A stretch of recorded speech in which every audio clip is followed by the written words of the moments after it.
بسم اللہ الرحمن الرحیم، آپ دیکھ رہے ہیں 89 نیوز اور میں ہوں آپ کا میزبان کاشف سلیمان۔ آج ہم بات کریں گے پاکستان کی معاشی صورتحال کے اوپر اور اس میں جانیں گے کہ ہمیں کیا مسائل درپیش ہیں، کیا چیلنجز ہیں۔ مہنگائی بڑھ رہی ہے، قرضے بڑھ رہے ہیں، جو کاروباری حضرات ہیں وہ اس کو کس طرح دیکھتے ہیں۔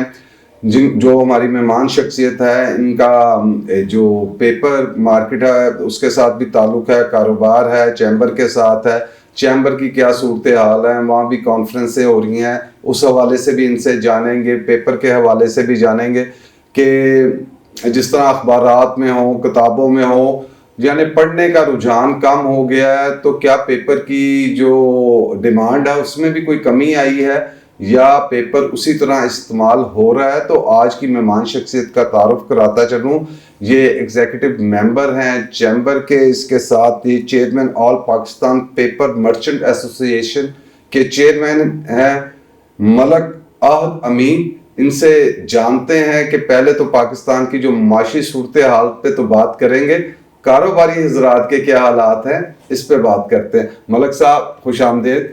اچھا یہ بتائیے گا کہ ملک کے اندر مہنگائی تو بڑھ رہی ہے، کاروباری حضرات کس طرح دیکھ رہے ہیں؟ کیا فرینڈلی ماحول ہے پاکستان کے اندر کاروبار کرنے والوں کے لیے، جو کاروبار کرنا چاہیں یا آنا چاہتے ہیں نوجوان، وہ نوکریوں کو پریفر کریں کہ کاروبار کو؟ بسم اللہ الرحمن الرحیم۔ بہت شکریہ جی، آج آپ نے ہمیں مدعو کیا، تو میں سب سے پہلے تو آپ کا شکریہ ادا کروں گا، آپ کے چینل کا شکریہ ادا کروں گا، اور آپ کو بیسٹ وشز ہیں کہ آپ اور ترقی کریں۔ تو آپ نے جو سوال کیا ہے اس میں معاشی صورتحال اور جو معاملات ہیں اس وقت، جو پاکستان میں معاشی صورتحال ہے وہ اچھی نہیں ہے۔ اس کی وجہ یہی ہے کہ اس وقت جو ہم اپنے ریجن میں ہیں اس میں ہمارا جو کاسٹ آف ڈوئنگ بزنس ہے وہ اس وقت جو ہے وہ ٹھیک نہیں چل رہا۔ ہماری کاسٹ آف پروڈکشن جو ہے وہ زیادہ ہے۔ آپ دیکھیں کہ اس وقت الیکٹریسٹی کی جو کاسٹ ہے وہ ہمارے ہاں 12-12.5 سینٹ چل رہی ہے، اور جو ہمارے اس وقت ریجن میں چل رہی ہے وہاں 6 سے 8 تک وہ ہے۔ جی جی جی، تو جب ہماری انڈسٹری کو اگر کاسٹ آف پروڈکشن اور کاسٹ آف ڈوئنگ بزنس زیادہ ہوگا تو ہم اپنی ایکسپورٹ کیسے بڑھا سکیں گے؟ تو اس چیز کی وجہ سے، اس کے علاوہ ہمارا جو اس وقت ہے ہمارا کائبر ریٹ ہے وہ بھی زیادہ ہے، تو ہماری یہ جو چیزیں اس وقت چل رہی ہیں یہ اس وقت ڈسٹرب کر رہی ہیں۔ اچھا، جو ریٹ کی بات کی، جو آپ نے یعنی انٹرسٹ ریٹ کی جو بات کر رہے ہوں گے، ابھی حکومت نے کچھ کم تو کیا ہے کہ وہ 10.5 کے اوپر آ گیا، کیا ½ ہے، لیکن جو ہمارے معیشت سے میری بات ہوتی ہے یہ چیز، وہ کہتے ہیں یہ سنگل ڈیجٹ کے اندر ہونا چاہیے۔ آپ کیا کہتے ہیں؟ دیکھیں، معیشت ہمارے جو اکانومسٹ ہیں اس کے علاوہ گورنمنٹ خود بھی کیا چاہ رہی ہے کہ اس کو سنگل ڈیجٹ میں ہونا چاہیے، اور گورنمنٹ نے کہا بھی ہے، لیکن یہ ہے کہ چلیں ہم یہ کہتے ہیں کہ انہوں نے جو کہا ہے اس کو ہی پورا کریں۔ پچھلے میرا خیال ہے کوئی 5 میٹنگز میں یہ اسٹیگننٹ ہی رہا تھا، اس میں کوئی چینج نہیں آئی تھی، لیکن اب جو ہے اس میں یہ جو 0.5% کی چینج آئی ہے، چلیں بہت اچھا ہے، رائٹ ڈائریکشن میں چلیں، اسٹیگننٹ پوزیشن سے تو ہٹے، ہاں چلیں، دیر آئے درست آئے، لیکن یہ ہے کہ اس وقت جو ہے اگر 0.5% ہوا ہے تو چلیں اگلی میٹنگ میں اور کم ہو جائے گا، اور اس کو سنگل ڈیجٹ میں ہونا چاہیے، اور ہماری تمام چیمبرز کی بھی یہی تھی ڈیمانڈ کہ اس کو سنگل، اور گورنمنٹ خود بھی چاہ رہی ہے کہ سنگل ڈیجٹ میں آئے، تو بس وہ جو انہوں نے خود کہا ہے وہ اس کو ہی پورا کر دیں، چاہے آہستہ آہستہ کر دیں لیکن کر دیں۔ یہ ایک رائٹ ڈائریکشن میں رائٹ سٹیپ ہے۔ ہماری سمت درست ہے۔ میں اسلام آباد جانا چاہتا ہوں تو میرا منہ اسلام آباد کی طرف ہے، تو میں پہنچ ہی جاؤں گا چاہے تھوڑی لیٹ ہو جاؤں گا رفتار۔ ہاں جی ہاں جی، دیکھیں اگر میری شکل ملتان کی طرف ہے تو کبھی نہیں پہنچوں گا۔ تو آیا جو حکومت ڈیسیجن لے رہی ہے، جو پالیسیاں بنا رہی ہے، اس کی سمت درست ہے؟ دیکھیں، جس طرح یہ ایک آپ کے سامنے مثال ہے، یہ رائٹ ڈائریکشن میں رائٹ سٹیپ ہے، اسی طرح اور جو چیزیں ہیں اس میں گورنمنٹ کو چاہیے کہ جو بھی سٹیک ہولڈرز ہیں ان کو اعتماد میں لے کے اگر آپ پالیسیز بنائیں تو آپ کی پالیسیز کامیاب بھی ہوں گی، نہ آپ کے لیے کوئی اسٹرائک کرے گا، نہ کوئی ہڑتال ہوگی، نہ کوئی دھرنا ہوگا، نہ کوئی مظاہرہ ہوگا، نہ کوئی احتجاج ہوگا۔ لیکن یہی ہے کہ جب آپ سٹیک ہولڈرز کو اعتماد میں لے کے جو بھی پالیسی بنائیں گے وہ کامیابی ہوگی۔ یہ تو ایک بیسک پرنسپل ہے جی، آف کورس جو فریق اگر وہ بیچ میں نہیں ہوگا تو کون سی پالیسی بن سکتی ہے اور کون سا تصفیہ ہو سکتا ہے۔ لیکن یہ جاننا چاہوں گا، بات تو ٹھیک ہے جو فریق ہے وہ بیچ میں، آیا حکومت آپ لوگوں کو اعتماد میں لے بھی رہی ہے کہ نہیں؟ یہ تو ایک پرنسپل سٹینڈ ہے نا کہ کوئی بھی فریق ہو۔ ہم جب کشمیر کی بات بھی کرتے ہیں نا، جب میں کشمیر سے ملتا تھا، سید علی گرانی سے، عمر فاروق سے یا دیگر جو بھی ہیں، تو ان سے میری جب بھی ٹیلی فونک گفتگو ہوئی، عبدالغنی بٹ صاحب پاکستان آئے تب بھی ان سے ملاقاتیں رہیں، تو دیکھیں وہ کہتے ہیں پاکستان انڈیا تو بات کرتا ہے لیکن اصل فریق ہم ہیں, ہماری مرضی کے بغیر کوئی فیصلہ نہیں ہو سکتا. پاکستان ہمارا وکیل ہے لیکن فریق ہم ہیں. تو ٹھیک ہے کہ کوئی آپ کی وکالت کر, آیا حکومت آپ لوگوں کو اعتماد میں لیتی ہے, آپ لوگوں سے مذاکرات کرتی ہے؟ دیکھیں مشاورت چلتی ہیں, کئی لیول پہ چلتی ہیں, کہیں پہ نہیں بھی چلتی, لیکن جب مشاورت چلتی بھی اس کے بعد بھی جو فیصلے ہیں اس میں وہ اس کی عکاسی نظر نہیں آ رہی ہوتی. اس میں IMF کا جو ہے وہ بہت بڑا ایک فیکٹر گردانا جاتا ہے کہ کہا جاتا ہے IMF نہیں مان رہی اور یہ ساری چیزیں, لیکن اس کی وجہ سے ان دا اینڈ پاکستان کا نقصان ہو رہا ہوتا ہے اور بزنس کمیونٹی کا نقصان ہوتا ہے. بزنس کمیونٹی جو ہے وہی آپ کا مین انجن ہے, وہی آپ کو ٹیکس دے رہی ہے. آپ نے دیکھے کہ پچھلے سال 12,000 تھا آپ کا ٹیکس کا ریونیو کا ٹارگٹ, وہ تھوڑا سا کم رہا. اب اس دفعہ جو ہے انہوں نے 14,000 ارب کر دیا. میٹ ہوا, پچھلا والا نہیں میٹ ہو سکا تھا, والی کی بات ابھی تو چل رہا ہے نا, ابھی تو دیکھیں نا 5 مہینے گزرے ہیں, ابھی 30 جون تک جو ہے 2026 تک اس کا پتہ چلے گا. لیکن یہ ہے کہ پچھلے سے آپ تقریباً سمجھیں کہ 2-2.5 ہزار بڑھ گیا ہے. تو اب جو ملکی اس وقت معاشی حالات ہیں, جو اس وقت صورتحال ہے, اس میں اس ٹارگٹ کو میٹ کرنا کافی چیلنجز کا سامنا ہے اس میں. اچھا ملک صاحب, بات تو آپ نے بڑی اچھی کی, لیکن مجھے بات مذاکرات تو کرتی ہے, اگر اس کی عکاسی نظر نہیں آتی تو اس مذاکرات کا کیا فائدہ ہے؟ یعنی بیسیکلی تو دیکھیں نا, جب ایک فریق ساتھ بیٹھتا ہے وہ اپنے مسائل بتاتا ہے اور اس کے اندر چلے کوئی ون ون پوزیشن ہو جاتی ہے, کچھ حکومت نے اپنی بات منوا لی, کچھ جو ہے وہ یہ انڈسٹری سے جو وابستہ لوگ ہیں, کاروباری لوگ ہیں, کچھ بات ان کی مان لی اور وہ کام آگے چلنا شروع ہوتا ہے. کہ یہ آیا بیوروکریسی کے ذریعے ہی ٹیکل کی جاتی ہیں جو پالیسیاں وہ بناتے ہیں؟ دیکھیں جو اس وقت جو آپ کو معاشی صورتحال نظر آ رہی ہے, جو اس میں مسائل نظر آ رہے ہیں, اگر ان پہ جو مشاورت اور جو چیزیں چل رہی ہوتی ہیں اگر ان پہ منع عمل ہو جائے تو یہ چیزیں اس سے بہتر نہ آپ کو نظر آئیں. اچھا پھر کیا ایک وجہ کیا یہ ہے کہ لوگ یہاں پہ فرینڈلی جو ہے وہ نہیں ہے, جس کی وجہ سے لوگ کاروباری لوگ باہر کی طرف شفٹ کر جاتے ہیں, انڈسٹریاں بند ہوتی ہیں, اس کی وجہ حکومت کا کاروباری حضرات کو ریلیف نہ دینا یا اس طرح ساتھ لے کے نہ چلنا, اداروں کا تنگ کرنا, یہ وجہ, یا آیا کاروباری یا فیزیبل نہیں رہے اس لیے لوگ باہر جاتے ہیں؟ نہیں, ایک فیکٹر نہیں ہے اس میں. دیکھیں کنڈیوسو انوائرمنٹ تو فیکٹر ہوں گے, یہ جاننا چاہ رہا ہوں. کنڈیوسو انوائرمنٹ تو گورنمنٹ نے پیدا کرنی ہے, اور یہ چیزیں اب جیسے کئی چیزوں پہ آپ دیکھ لیں کہ آپ کا اس وقت جو ریئل اسٹیٹ کا بزنس ہے اس میں کافی ٹیکسز آ گئے ہیں, لوگوں نے یہاں سے اپنا پیسہ نکالا, کیپٹل جو ہے وہ دوسرے ملکوں میں, خاص طور پہ دبئی میں شفٹ کرنا شروع کر دیا ہے. تو آپ حالانکہ وہی آپ کا جو یہاں پہ پیسہ کیپٹل ہے یہاں پہ اگر چلے تو گرو کرے گا. آپ کی اس وقت کنسٹرکشن انڈسٹری کے ساتھ 125 انڈسٹریاں ریلیٹڈ ہیں, اگر وہ والا آپ کا سیکٹر چلتا ہے تو آپ کی 125 الائیڈ انڈسٹریز جو ہیں وہ آپ کی فلرش کریں گی. تو آپ کی انڈسٹری اگر چلتی ہے تو وہ آپ کو جاب کریٹ بھی کرتی ہے. اس وقت آپ یہ دیکھیں کہ پاکستان میں ہر سال تقریباً جاب مارکیٹ میں 30 سے 35 لاکھ نیا بندہ آتا ہے, لیکن اتنی آپ جاب نہیں کریٹ کرتے. اگر آپ انڈسٹریلائزیشن کریں گے تو پھر جاب کریٹ ہوگی, جاب کریشن ہوگی تو آپ کا لا اینڈ آرڈر بھی بہتر ہو جائے گا, تاکہ اس سے آپ کے یہ ملٹیپل فیکٹر جڑے ہوئے ہیں. اور اگر آپ کی یہ لا اینڈ آرڈر بھی بہتر ہو جاتا ہے, جاب کریشن بھی ہوتی ہے, انڈسٹری بھی بڑھتی ہے اور آپ کی ایکسپورٹ بھی بڑھتی ہے, تو اس سے اچھی اور کیا چیز ہو سکتی ہے؟ بالکل جی, انڈسٹری لگتی ہے, لوگوں کو روزگار ملتا ہے. بیسیکلی ایک انڈسٹری سے ہزاروں لوگ وابستہ چولہے ہو جاتے ہیں خاندانوں کے جو جلتے ہیں, اور یہاں بند ہونے سے لوگوں کا تو روزگار گیا ہے. تو آپ نے ٹھیک کیا, جو کرائم ریٹ ہے وہ بھی نیچے آئے گا, لوگ بے روزگار ہوں گے تو کیا کریں گے, پھر لوگ اس طرف جاتے ہیں. خیر میں نے آپ سے ایک سوال پہلے بھی پوچھا تھا کہ آنے والی جو جنریشن ہے وہ کاروبار کی طرف جائے, تو پاکستان کے اندر حالات ہیں یہ فیزیبل کہ لوگ کاروبار کر سکیں؟ نوکریاں تو رہی نہیں ہیں. دیکھیے سیلریڈ کلاس میں تو میں آپ کو سچی بتاؤں کہ اس وقت وہ لوگ یہی دیکھ رہے ہیں کہ ان کے بچہ جو ہے باہر چلا جائے, اور سیلریڈ کلاس میں تو یہ 90% آپ کو چیز نظر آ رہی ہے. لیکن جو دوسری طرف آپ دیکھتے ہیں بزنس کلاس میں, اس میں بھی آپ لوگوں نے یہی کہ اپنا کوئی بچہ باہر سے پڑھا ہے تو وہ اس کو کسی نہ کسی کو کہیں نہ کہیں سیٹ کرنا شروع کر دیا.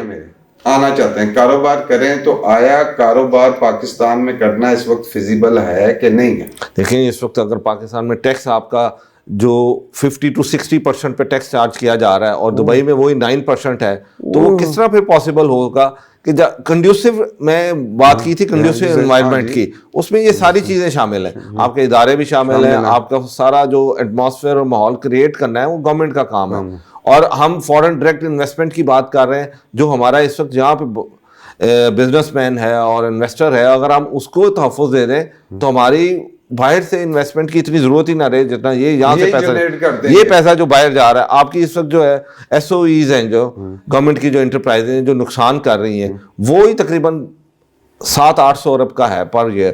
آپ وہ دیکھیں کہ کتنا بڑا نقصان چل رہا ہے. اگر وہ بھی ہم روک لیں تو آپ کا اس وقت جو ہے ہمیں اتنے قرضوں پہ اور آئی ایم ایف پہ ڈیپینڈ نہیں کرنا پڑے گا. اچھا, آئی ایم ایف کی بار بار ذکر آ جاتا ہے, تو یہ بتائیں جو آئی ایم ایف ہے اور جب حکومت آپ کو کہتی ہے آئی ایم ایف کی ڈیمانڈ ہے, آئی ایم ایف کہہ رہا ہے کہ یہ ریلیف نہیں دے سکتے, تو آئی ایم ایف انہوں نے کبھی بتایا کہ آئی ایم ایف نے کہا بیوروکریسی پہ اتنا کٹ لگا دیں, حکومت کی چیزوں پہ اتنا کٹ لگا دیں, کبھی ایسی بات بھی ہوئی؟ دیکھیں, سب سے پہلے تو ان کو ہی اس میں آسٹیرٹی کو کرنا چاہیے. گورنمنٹ اب کہہ بھی رہی ہے کہ ہم اب کر رہے ہیں, جیسے انہوں نے ابھی یہ اس کے بیوروکریسی کے انہوں نے ایسٹس ڈکلیئر کرنا شروع کر دیے کہ یہ انہوں نے پہلے اس پہ, ہاں اچھی چیز ہے, ہاں بہت اچھی چیز ہے. دیکھیں پہلے پارلیمنٹیرینس کے تھے, ان کے 31 دسمبر کو ایسٹس ڈکلیئر ہو جاتے تھے. اب انہوں نے یہ چیز جو ہے وہ اس پہ لاگ بنا دیا ہے آئی ایم ایف کی ڈیمانڈ پہ, تو یہ اچھا چیز ہے, اس پہ ہونا چاہیے تھا اور یہ اب ہوا ہے. چلیں اس کو ہم ویلکم کرتے ہیں. سے کیا عام آدمی کی جو زندگی ہے اس کو کوئی ریلیف مل رہا ہے, اس پہ کوئی اثر آیا ہے کہ پریشر بڑھ ہی رہا ہے مہنگائی کا؟ نہیں, پریشر تو بڑھ رہا ہے لوگوں کی. دیکھیں انکم اتنی بڑھ نہیں رہی جتنے ایکسپینسز بڑھ رہے ہیں, تو وہ لوگوں کی کٹی پہ تو بوجھ آ رہا ہے. ہم کس طرف جائیں گے؟ دیکھیں ہم اس وقت مشکل حالات کی طرف چلے جائے گا. حالات تو مشکل ہیں اس وقت, اکانومی کے حالات بھی مشکل ہیں, ورلڈ وائڈ ریسیشن بھی چل رہا ہے, ہمارے یہاں بھی لوگوں کی بائنگ پاور کم ہو رہی ہے. ختم ہو گئی جی, کم ہونا تو اور بات ہے, تو متوسط لوگوں کی تو بھی ختم ہو گئی ہے. اور آپ یہ دیکھیں کہ ہمارے یہاں پہ جو غربت ہے وہ بڑی ہے. آپ نے دیکھا کہ 40 to 45% اس وقت چلا گیا. آپ کی جو ہے ان امپلائمنٹ کا ریٹ 7% پہ چلا گیا. تو یہ ساری چیزیں جو ہیں مل کے اس چیز کو, کیا یہ جو انڈیکس دکھاتے ہیں کہ اسٹاک مارکیٹ کا انڈیکس اتنے کراس کر گیا, 1 لاکھ کر گیا, 1.5 لاکھ کر گیا, آئے یہ اشرافیہ کا انڈیکس شو کر رہا ہوتا ہے کہ اس سے کوئی عام آدمی کا بھی عکاسی ہوتی ہے کہ اس کو بھی کوئی اس کا ریلیف جاتا ہے, کہ اس کی زندگی پہ کوئی اثر پڑتا ہے؟ نہیں, یہ دیکھیں جو اس میں اسٹاک ایکسچینج میں جو کمپنیز پرفارم کر رہی ہوتی ہیں اس میں لوکل بھی انویسٹر ہوتے ہیں, اور پچھلے سالوں میں بڑے بھی ہیں, اس میں 1-2 لاکھ لوگ اور انٹر ہوئے ہیں. اس کے علاوہ آپ کی باہر سے بھی فورن انویسٹر بھی آتا ہے. اور اس وقت جو ہے پاکستان کی اسٹاک ایکسچینج تو بڑا اچھا پرفارم کر رہی ہے, اور اس وقت ریکارڈ ہو گیا 1,72,000 بھی کراس کر گیا کل پرسوں جو ٹوٹا. لیکن میں وہ یہی پوچھا, میں جس وہ کہتے ہیں یہ اشرافیہ کی مارکیٹ ہے, یہ انڈیکس جاتا ہے کاروباری لوگ بیٹھتے ہیں جن کے پاس پیسے ہیں, ہاں, تو ان کے اوپر نیچے جانے سے عام آدمی کی زندگی کو تو کوئی فرق نہیں پڑا. یہ 2 لاکھ بھی کراس کر جائے گی, یہ 1 لاکھ پہ بھی تھی تو میری زندگی کو کوئی فرق نہیں تھا, آج 1,72,000 پہ بھی چلی گئی ہے. اگر یہ پیسہ جنریٹ ہوتا ہے یہاں سے, ملک کو آتا ہے, حکومتوں کو آتا ہے, تو عام آدمی کو اس کا ریلیف کیوں نہیں ہوتا؟ عام آدمی کے لیے تو ریلیف میں اس وقت جو چیز ہے, سب سے پہلے تو گورنمنٹ کو اپنے جو آئی پی پیز کے معاملات ہیں ان کو سیدھا کرنا چاہیے, اور اس کے بعد آپ کی الیکٹریسٹی اگر کم ہو جاتی ہے, آپ کی انڈسٹری بھی چل جائے گی, آپ کا ڈومیسٹک میں بھی لوگوں کو بینیفٹ ہو جائے گا. آپ کی انڈسٹری اگر چلتی ہے تو آپ کی ایکسپورٹ بھی بڑھ جائے گی. تو اس لیے ہمیں اس وقت انڈسٹریلائزیشن کی طرف جانا چاہیے, اسی میں لوگوں کو ریلیف دینا چاہیے, تاکہ اگر ٹیکس ایگزمپشن بھی دینی ہے تو اسی میں دیں, اور آپ کے جو سی پیک ہے اس کا بھی فائدہ اسی وقت ہی آنا ہے اگر ہم انڈسٹری کی طرف جائیں گے. اچھا, آپ کا پیپر سے بھی تعلق ہے, پیپر کے کاروبار کی کیا صورتحال ہے آج کل؟ دیکھیں اس وقت جو صورتحال ہے, اگر آپ رائٹنگ پیپر کو لیتے ہیں تو رائٹنگ پیپر میں اس وقت پروڈکشن جو ہے وہ اوور پروڈکشن ہے. Over production? ہاں, ڈیمانڈ اس وقت کم ہے اور سپلائی زیادہ ہے. آپ یہ دیکھیں کہ جو ابھی ہم بات کر رہے تھے مہنگائی کی, تو مہنگائی کی وجہ سے اس میں یہ چیزیں بھی ہوئی ہیں کہ لوگوں کی جیب پہ اتنا اثر آیا ہے کہ آپ کا جو میٹرک کے بعد ہے اس وقت کالجز میں فرسٹ ایئر میں اور آپ کے آگے یونیورسٹیز میں آپ کے ایڈمیشن ڈکلائن کر گیا ہے. وہ تقریباً 30 to 35% ایڈمیشن ڈکلائن ہو گیا ہے. جب آپ کی انرولمنٹ ہی کم ہو گئی ہے تو اس میں آپ دیکھیں ایک تو ڈیجیٹلائزیشن کی طرف بھی جا رہا ہے, پوری دنیا ہی جا رہی ہے, پیپر لیس کام ہو رہا ہے. میں تبھی پوچھ رہا ہوں تو کتنا, تو اس میں رائٹنگ پیپر میں تو اس کافی زیادہ بحران آیا ہوا ہے آپ کی. ہاں بالکل, اس میں کوئی شک ہی نہیں. مجھے بھی 3 دہائیوں سے زیادہ ہو گیا اس جرنلزم کے اندر, اور جب ہم دیکھتے تھے اخبارات کے اندر کام کرتے تھے, بڑے ریم آتے ہوتے تھے, بڑے بڑے رول آتے تھے, نیوز پرنٹ جی, وہ نیوز پرنٹ آتے تھے. مثال کے طور پہ ایک بندہ ڈیلی کے 10 منگاتا ہے تو آج وہ 1 نہیں منگاتا. تو یہ اتنا فرق آیا ہے. تو اس کا مطلب ہے پھر کیا اب یہ پیپر کا جو آپ کا کاروبار ہے یہ فائدے کے اندر ہی چل رہا ہے کہ اب معاملات بہت مختلف؟ دیکھیں اخبار بینی کی آپ نے بات کی ہے تو وہ بھی اس میں بھی کمی آئی. اب دیکھیں نا جیسے الیکٹرانک میڈیا آ گیا, اس نے بہت زیادہ یہ چینج کیا. آپ کے موبائل میں ہر چیز آپ کو سوشل میڈیا کے تھرو خبریں مل رہی ہوتی ہیں. تو اب لوگ جو ہیں وہ ایزی ایسیس کی طرف ہے کہ آپ اگر کہیں بھی بیٹھے ہیں آپ کو ہر چیز کی انفارمیشن آ رہی ہے. تو اب اخبار والا جو ہے اس میں بھی کتنا ڈکلائن آیا. اسی طرح ہی اب جو ہے کتابوں میں بھی اب لیپ ٹاپ پہ اور ٹیبلیٹس اور ان پہ سارا چیزیں ہو رہی ہیں, کلاسز ان پہ ہو رہی ہیں. تو یہ چیزیں جو ہیں پچھلے 20-25 سال میں یہ چینج چل رہی ہے, کوئی ایک دن میں یہ چینج آئی نہیں ہے. اور یہ آہستہ آہستہ بڑھی آگے. آپ نے دیکھا ہے آرٹیفیشیل انٹیلیجنس کا آ گیا زمانہ, وہ تو ایک میسو چینج آ رہا ہے دنیا میں. اگلے آپ 5-10 سال میں دیکھیں گے تو آپ کو میڈیکل میں بھی چینج آئے گا. وہاں پہ جو ہے روبوٹک آ رہے ہوں گے. اس وقت بھی یو ایس میں جو ہے وہ سرجری کر رہے ہیں, روبوٹک کر رہے ہیں, اور ہمارے یہاں بھی آ جائیں گی یہ چیزیں. تو یہ چیزیں جو ہے ہم اپنی نسل کو جو آنے والی یہ اب جدت جس تیزی سے آ رہی ہے اور دنیا پھیل رہی ہے, آیا ہم اس کو میٹ کر پا رہے ہیں کہ ہماری ترجیحات ڈفرینٹ ہے؟ دیکھیں ہماری جو ینگ جنریشن ہے اس میں یہ چیزوں کی طرف تو رجحان بڑھ رہا ہے. اسی میں وہ ایجوکیشن کے لیے بھی کئی باہر بھی جا رہے ہیں, لیکن اس سب کے لیے افورڈ کرنا تو وہ مشکل ہے. ہاں وہ سب کے لیے افورڈ کرنا مشکل ہے, لیکن پھر بھی ہماری جو جنریشن ہے وہ باہر جا بھی رہی ہے, اور وہ باہر جا کے پرفارم بھی بڑا اچھا کر رہے ہیں اپنے انسٹیٹیوشنس میں بھی. اور جو میں دیکھتا ہوں کہ میڈیکل کی فیلڈ میں, بلکہ جس بھی فیلڈ میں پاکستانی باہر گئے ہیں, اس وقت آپ کی جو فورن ریمیٹنس آ رہی ہے وہ اس وقت آپ کی ایکسپورٹ سے زیادہ ہے. آپ کی ایکسپورٹ اگر 30 سے 32 بلین ڈالر کی ہے تو پچھلے سال آپ کا 38 بلین ڈالر آپ کی فورن ریمیٹنس تھی. اور اس دفعہ جو ہے ابھی 5 مہینوں میں جو فورن ریمیٹنس میں 10% کا انکریز آ گیا ہے. تو ہم یہ اگلے جون میں یہ دیکھ رہے ہیں انکریز کر رہی ہیں. جی ہم یہ دیکھ رہے ہیں کہ یہ 42 بلین ڈالر تک چلی جائے گی. 10% کی انکریز ہے اس 5 ماہ میں. تو ابھی آگے جو آپ دیکھیں گے اگلے 7 ماہ میں تو یہ انکریز کر رہی ہے. آپ کی ایکسپورٹ سے زیادہ فورن ریمیٹنس ہوگی. تو اگر ریمیٹنس میں اضافہ ہو رہا ہے تو اس کا مطلب ہے جو اوورسیز پاکستان ہے ان کا حکومت کے اوپر اعتماد ہے. نہیں اس میں وہ دیکھیں نا حکومت پہ اعتماد ہے, پالیسیوں پہ اعتماد ہے. وہ سمجھتے ہیں کہ ملک جو ہے وہ ایک سیکیور ہاتھوں میں ہے, اور خاص طور پہ یہ جو مارکہ حق ہوا ہے دیکھیں لوگوں کو, اس کے بعد لوگوں میں بڑی تبدیلی بھی دیکھی. دیکھیں اس چیز میں تو جو یہ 10 مئی کو ہوا ہے انڈیا کے ساتھ معاملہ, یہ تو تاریخ بدل گئی ہے. اور اس نے کر دیا جی پاکستان کا سر فخر سے بلند کر دیا. اس وقت جو یہ مجھے یاد ہے کہ ہم لاہور چیمبر میں بھی ہم سب لوگ اس وقت اکٹھے تھے, اور اس پہ بڑا ہم نے, جب انڈیا نے پہلے دن کیا تھا حملہ تو اس پہ بھی ہم نے کیا تھا, اور پھر جب فتح ملی ہمیں مارکہ حق میں تو یہ تو اس میں کوئی شک ہے. اور پورے پاکستان کی قوم اس وقت بیان المرصوص کی طرح اکٹھی تھی, اور سیسا پلائی دیوار تھی, اس میں کوئی شک نہیں. اور اللہ نے بہت عزت دی ہمیں, اور میں مبارکباد بھی پیش کروں گا اپنے فیلڈ مارشل صاحب کو, سید آصم منیر صاحب کی قیادت میں. اب ان کو ماشاءاللہ وہ چیئرمین ڈیفنس فورسز بھی ہوئے ہیں. تو یہ ایک اس چیز کی عکاسی ہے کہ ہم اپنے جو دفاع ہے اس میں بالکل غافل نہیں ہے. اور یہ بہت اچھا فیصلہ ہوا ہے کہ وہ ایک, کیونکہ ساری اسٹریٹجیز جو ہیں ایئر فورس, نیوی اور وہ سب ایک کے اندر CDS کا نکالا ہے, چیف آف ڈیفنس سروسز کا. جی تاکہ وہ, اور دوسری چیز یہ ہوئی ہے کہ آپ کی جو اس وقت اکنامک پالیسیز ہیں اس میں کنسسٹنسی بہت ضروری ہے. ابھی آپ یہ دیکھا ہے کہ پہلے یہ ہوا تھا چارٹر آف ڈیموکریسی, آپ نے یہ دیکھا کہ پچھلے جب 2004 میں کہ 6 میں ہوا تھا میثاق جمہوریت ہوا ہے, آپ نے 20 سالوں میں دیکھا کہ کوئی اسمبلی نہیں ٹوٹی.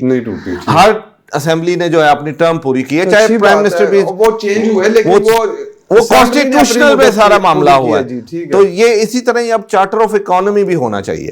جو اس وقت, اس کی میں مثال آپ کو یہ دے دیتا ہوں کہ اس وقت جو ہے ہمارے میاں انجم نثار صاحب اور فیڈریشن میں گوہر اجاز صاحب اور احسن تنویر صاحب کا بھی جو الائنس ہوا ہے وہ بزنس کمیونٹی کا ایک الائنس ہے کہ businessman versus businessman نہیں ہونا چاہیے. اس میں یہی ہے کہ بزنس مین ورسز جو بھی اس وقت مسائل ہیں ان کو حل کرنا ہے, اور اس کا گورنمنٹ کو بھی فائدہ ہوگا اس چیز کا. تو اگر ہماری یہ چیزیں جو ہیں بہتری کی طرف جاتی ہیں تو اکنامک بھی بہتر ہوگی, بزنس کمیونٹی کے لیے بھی فائدہ ہوگا, اور پاکستان کے لیے فائدہ ہوگا. تو یہ ہم اس جو الائنس ہوا ہے اس کو بھی ہم مبارکباد پیش کرتے ہیں. اور ابھی آپ نے دیکھا ہوگا کہ لاہور چیمبر کے پریزیڈنٹ نے بھی ایک یہاں پہ پچھلے ویک میں ایک آل پاکستان چیمبر کانفرنس کرائی. اسی طرح جی اس کا بھی کوئی حوال بتائیں, کیا کانفرنس میں کیا کروایا ہے, اس سے کیا بہتری ہے, کیا انیشیٹو لے رہے ہیں؟ دیکھیں لاہور چیمبر کے پریزیڈنٹ فہیم الرحمان سہگل صاحب نے اور ان کی پوری ٹیم نے, EC نے اور تمام لوگوں نے, اور اس میں یہ ہوا ہے کہ پورے پاکستان کے 45 چیمبرز کے صدور یہاں پہ لاہور تشریف لائے, اور انہوں نے تمام نے اپنا سارا یہ پیش کیے، جو بھی مسائل تھے، کامن مسائل تھے، ان سب پہ لوگ اکٹھے تھے. اور اس کے بعد پھر 3 گھنٹے کا وہ سیشن تھا. پھر ہم نے اس پہ ایک لاہور بزنس ریزولوشن بنایا جو اعلامیہ تھا. اور پھر فیڈرل منسٹر جو فائنانس ہیں اورنگزیب صاحب، وہ بھی پھر انہوں نے ہمیں جوائن کیا، وہ بھی 1-1.5 گھنٹہ ہمارے ساتھ رہے. تو اس کے وہ چارٹر ہم نے ان کو پیش کیا تھا کہ یہ ہے جو پاکستان کی معیشت کے مسائل کا حل ہے، ان پہ آپ 1 2 3 4 پرائرٹیز وائز کر لیں کام، تو پاکستان کی اکانومی بھی بہتر ہو جائے گی اور پاکستان کے مسائل بھی حل ہو جائیں گے. چلیں گفتگو تو ہوئی، آگے سے کیا رسپانس تھا؟ آپ نے اپنا چارٹر پیش کر دیا، آپ نے مسائل کی نشاندہی کر دی، حل کے لیے جو تجاویز ہیں وہ بھی بات کی ہوگی، تو جہاں سے حل ہونے ہیں وہاں سے کیا رسپانس ہے؟ دیکھیں جب ہم اکٹھے ہو کے یہ بات کرتے ہیں نا، ورنہ یہ کہ ایک چیمبر بات کر رہا ہے، اچھا ایک آواز جاتی ہے، پتہ لگتا ہے جی یہ یونائٹ اور مل کے ایک بات ہے، تو اس کا مطلب ہے کہ اس کو ٹھیک سمجھتے تو سب ایک بات نہیں، اس بات پہ مسائل حل ہوں گے. اور ہمیں قوی امید ہے کہ جس طرح ابھی NFC پہ وہاں کام ہو رہا ہے، اسی طرح اس کے بعد یہ اس پہ بھی سارے کام. NFC ہے، مجھے بتائیں یہ کر 18ویں ترمیم میں NFC کا جو ہوا اور صوبوں کو اختیارات آئے چیزیں، یہ ٹھیک ہے یا اب کہتے ہیں آگے بھی کوئی ترمیم آئے گی اور کچھ چیزیں جو ہیں وہ واپس وفاق کو چلی جائیں گی، تو اس کا کتنا کے فرق پڑتا ہے؟ دیکھیں ابھی جو انہوں نے جو میٹنگز ہوئی ہیں ان کی، اس میں انہوں نے ورکنگ گروپس بنا دیے ہیں. اس میں ساری جو ورکنگ گروپس کے ہیڈ ہیں وہ فیڈرل نہیں ہیں، وفاق نہیں ہے. اس میں صوبوں کو بھی انہوں نے 5-6 ورکنگ گروپس کی چیئرمین شپ دی ہے. تو وہ تمام لوگ جو ہے مل کے لیے کام کر رہے ہیں، مل کے کر رہے ہیں اور پاکستان کے لیے کر رہے ہیں. تو انشاءاللہ بہتر ہی حل نکلیں گے اور پاکستان انشاءاللہ بہت آگے ترقی کرے گا. کیا پاکستان کی معیشت جو ہے وہ قرضوں کے بغیر بھی چل سکتی ہے؟ چل سکتی ہے، لیکن اس کے لیے ابھی ٹائم لگے گا جب تک آپ کی اکانومی کے حالات. نہیں، ہم تو قرضہ لیتے ہیں اور وہ قرضہ لیتے اس لیے کہ پہلے والا قرضہ واپس کر دیں. بس ہماری پالیسیز، ہمارا جو اس وقت ایک ہمارا جو بڑا مسئلہ ہو گیا تھا، آپ کو یاد ہو کہ آج سے 55 سال پہلے جب وہ نیشنلائز ہو گئی تھی نا انڈسٹری، اس کے بعد وہ ایک ایسا شیٹر ہوا کہ ابھی تک ہم اس سے نکل نہیں پائے.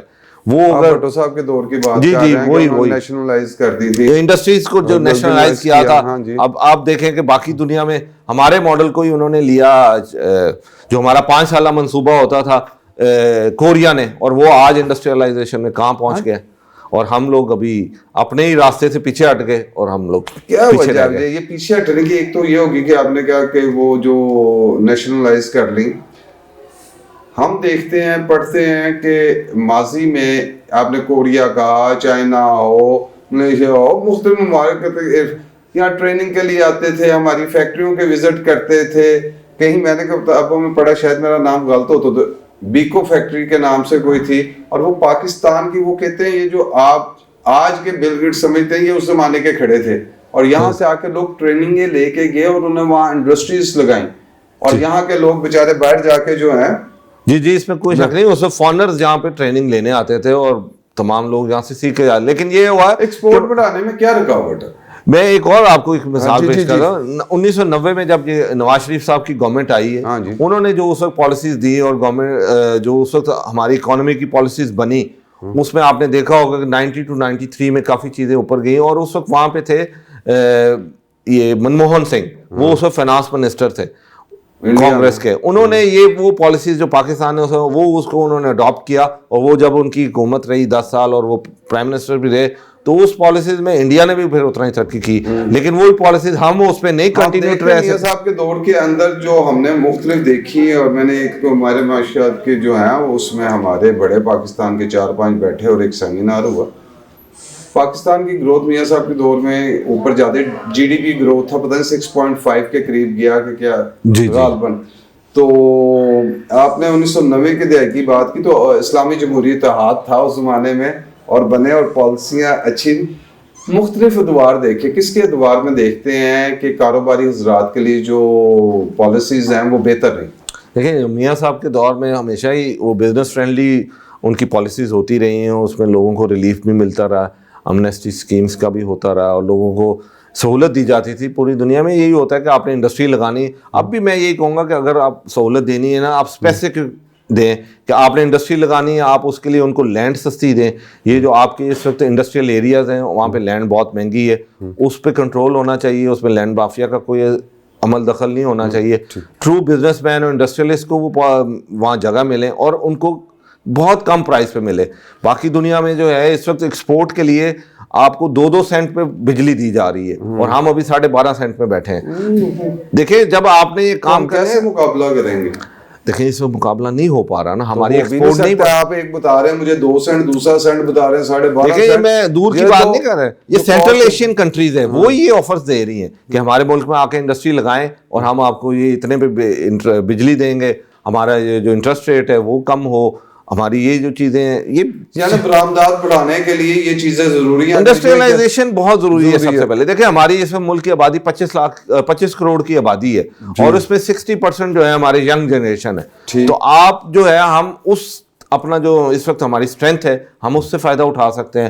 پھر ہمارا جو ملک ہے وہ زرعی ملک بھی ہے اور ہمیں کئی چیزوں میں جو ہے وہ ہمیں باہر سے امپورٹ کرنی پڑ رہی ہے. ہماری جو پروڈکشن ہے, جو ییلڈ ہے, وہ اتنی اچھی نہیں ہے جس میں ہمیں بہت ریسرچ کی ضرورت ہے.